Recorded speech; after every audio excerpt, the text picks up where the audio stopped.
Quickly, look at that Natasha behind you, that car window, film that for a second. Alright. This is what we're living in. This is what we're living in. Chris Froome, Lantern Rouge. You don't know the Lantern Rouge channel. You may have seen me helping him out back in 2017, I think. If I didn't help out Lantern Rouge YouTube channel wouldn't exist. I was the first person to do the Chris Froome Tour de France reaction videos back in 2012, or it was 2013. Lantern Rouge is, asked me for tips, gave him the tips, gave him some shout outs, etc. And he's kicking ass. So congratulations to Lantern Rouge. He took my advice, ran with it, quit his corporate lawyer job, did it. I said, dude, quit your job, do YouTube full time, don't look back. He did. Now, this question was on Lantern Rouge's channel. I was talking about the Giro, and I said, do a video about Chris Froome's Landis stage, where he just Landis off the front and just destroyed everyone, and he had about 1.2 kilos of sugar during, before and after the stage for recovery, repair, replenishment. And in the comment section, people are like, they don't know, that's Drew Rider, you're obsessed with sugar intake and you know about bikes, but you don't know about nutrition. It's like, do you know how many World Tour riders and wannabe World Tour riders come to me for weight loss advice? Off record. I openly talk about performance enhancing drugs, etc. No one, well, not no one, but if you look carefully, some people do associate with me publicly, but I don't drop names to be like a clouder, all right? People work me in private or DM me, certain accounts, and ask me for tips. Right? If you're watching carefully in World Tour or in NRS or wherever you are, Crits in US, you'll see some people taking some of my advice. Right?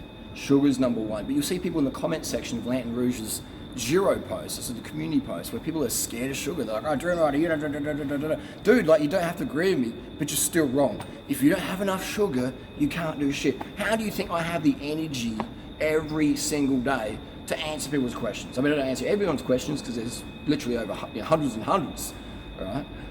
But how do you think I had the energy to help someone like Lantern Rouge come up? If I come home from training and I'm just like, I'm done. I'm smashing in the sugar every single meal. I'm eating as much carbohydrate, breakfast, lunch, snacks, dinner, as much as I want. I'm never craving carbohydrate. Like I need some, I'm always getting enough fuel.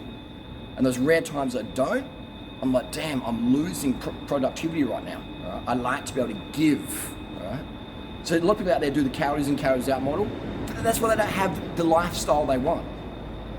Because they're always just on edge. Their cortisol's always up, and they're just like, they don't know how to handle the high cortisol, and it's flipping out. I'm addicted to always having enough energy. I remember running marathons and running out of sugar.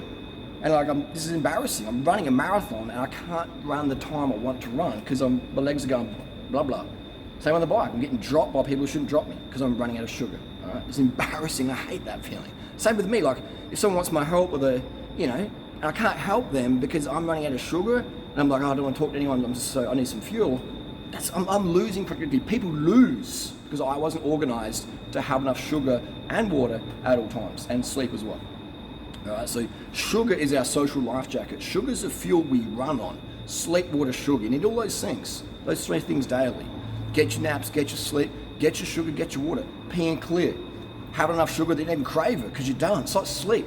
If you're like falling asleep at work or whatever, you didn't get enough sleep the day before, right? And maybe not enough water, maybe not enough sugar as well. Sugar helps you sleep. Sugar lowers cortisol. Right? Water helps everything. Sleep helps everything. They're all in. It's like a bicycle. The wheels, the frame, the cranks, the chain, the tires. You take the front tire off your bike, good luck. Right? You can't perform. You take away the sugar sufficiency, you can't perform. You can have all the best drugs in the world. Right? I've ran my hemoglobin up to 190. Doesn't matter. If you don't have enough sugar, you can't push watts. You can't. People think, oh, it's just a drug. It's not the drug. I mean, drugs you can't be a champion swimmer, runner, cyclist unless you use performance enhancing drugs. You just can't. All right? That's just how it is. And you can disagree with me, but you're still gonna be wrong. And people's egos don't want that truth because the ego doesn't want those illusions destroyed. You can't win these big races, these big swimming meets, these big running races. You can't win the Super Bowl natural. You can't. Huh? So all these noobs out there think disc brakes are great for road bikes. The pros want no pro wants disc brakes on the road bike. CX, yeah. Mountain bike, yeah. No road. All right. So they're these noobs, man, who want to debate it, and it's like, come on my live stream anytime. You want to debate me? Go on Instagram @DrewRider under hashtag whatever it is. Send me a DM on Instagram, debate. I'll debate anyone on topics. It's fun, it's education, profession. That's the reality, man. Like, if you don't get enough sugar, do you think Chris Froome was like calorie restriction on that stage? Do you understand how many watts he's doing? He's probably averaging like 400, 450 watts on each climb. You think Chris Froome was in ketosis? You think he's in ketosis? Oh, Chris Froome does a keto diet. So do you really think, do you understand the grueling training sessions? I've ridden with Chris Froome a few times, and the grueling training sessions that they do, right, all year long, right? You think that's possible if you're in ketosis? You can't recover, you can't push watts. There's no advantage for a pro rider to ride at 100 watts really, unless you're clearing lactate after a race with them. But training at 100 watts because you're in ketosis, or averaging 200 watts in a ride, like when in a race you average 200 watts, you need to be able to hold 300 watts, maybe 70 kilo for 4, 5, 6 hours, no worries, and then ramp it up to 6 watts to 7 watts per kilo for the last 20-minute climb on stage. Right? That's what you got to do to win these big races. So if you really think that's possible without sugar sufficiency, you're dreaming. Right? The sugar is the most important one. The water and the sugar is the most important one. The drugs, that's the hemoglobin. You can't have that level of hemoglobin. Hemoglobin is the main one. You can't have that naturally. All the training and stuff, it creates anemia, and the human body's not. The Tour de France isn't healthy. Being a professional swimmer isn't healthy. Being a professional runner isn't healthy. The body's not designed to do that workload. The hormones that people take helps support that health. This is a health question, right? And there's small dosages. You don't need much dosages to be an elite swimmer, runner, or cyclist. There's small dosages. We're not talking abuse, we're talking small usages here of PEDs. Now the bodybuilding scene, yeah, we're talking grams a gear a week.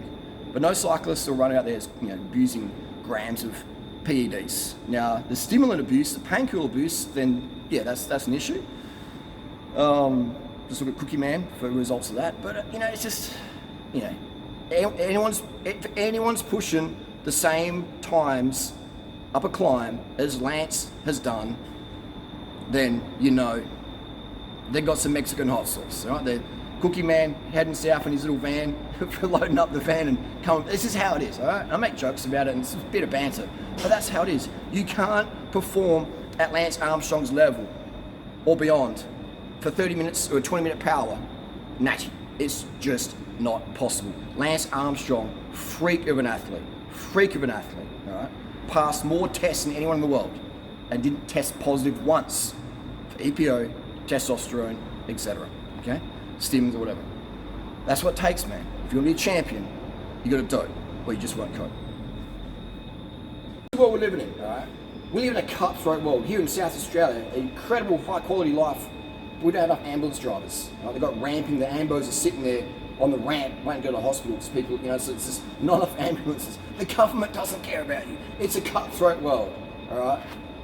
The professional athletes, they understand how cutthroat it is. If you crash, no one's waiting for you, unless you're a big name. You're disposable. Look what happened to Lance. Right? Look how much money Lance made people. You're disposable. Even Chris Froome. He had that bad crash, he's not performing like expectations, and all the haters. Oh, Chris Froome,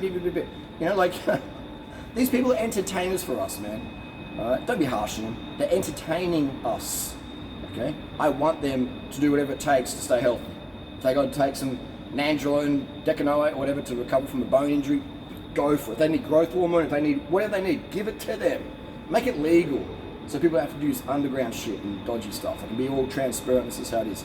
The world needs more transparency. Right? We need more transparency. Stop living in Santa world, kids. Okay? This is how it is. Right? And if you believe you could be a champion athlete, basketball or whatever, natty, then you probably believe in Santa Claus. And that's okay.